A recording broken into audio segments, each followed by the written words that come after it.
আসসালামু আলাইকুম প্রিয় দর্শক। হঠাৎ করে যদি আপনি ঘুম থেকে উঠে দেখেন যে আপনার ফোনটা আর চালাতে পারছেন না বা বন্ধ হয়ে গেছে, তাহলে আপনার কেমন লাগবে? আঁতকে উঠবেন? হ্যাঁ, ঠিক এমন একটি ঘটনা ঘটতে চলেছে বাংলাদেশে।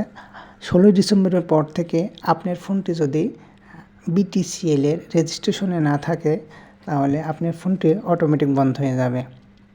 যারা বিদেশ থেকে ফোন এনেছেন বা বিভিন্ন দোকান থেকে ফোন কিনেছেন কিন্তু রেজিস্ট্রেশন করা হয়নি, তাদের ফোনটি কিন্তু এভাবে বন্ধ হয়ে যাবে।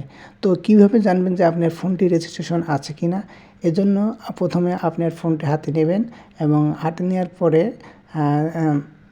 কল অপশনে চলে যাবেন। কল অপশনে গিয়ে আপনি প্রেস করবেন *#06#, আবার বলছে *#06# টিপলেই এভাবে দুইটা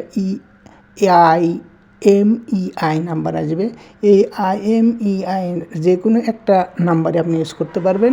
এরপরে আপনি মেসেজ অপশানে চলে যাবেন। মেসেজ অপশানে লিখবেন KYD, আবার বলছি KYD লিখে একটা স্পেস দিবেন। স্পেস দিয়ে আপনার IMEI নাম্বারটি ওখানে পেস্ট করবেন বা লিখবেন। লেখার পরে এবার পাঠিয়ে দেবেন 16002 নাম্বারে। আবার বলছি 16002 নাম্বারে। তাহলে আপনাকে একটা এভাবে আমার ফোনের মতো একটা কনফার্মেশন মেসেজ পাঠাবে।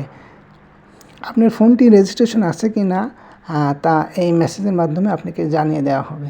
যারা বিদেশ থেকে ফোন পাঠাতে চান তারা অবশ্যই ১৬ ডিসেম্বরের পূর্বেই ফোন পাঠিয়ে দেবেন, যাতে করে আপনার ফোনটি BTCL এর ওয়েবসাইটে রেজিস্ট্রেশন করা যায়, নইলে আপনি ফোনটি আর চালাতে পারবেন না। ধন্যবাদ সবাইকে।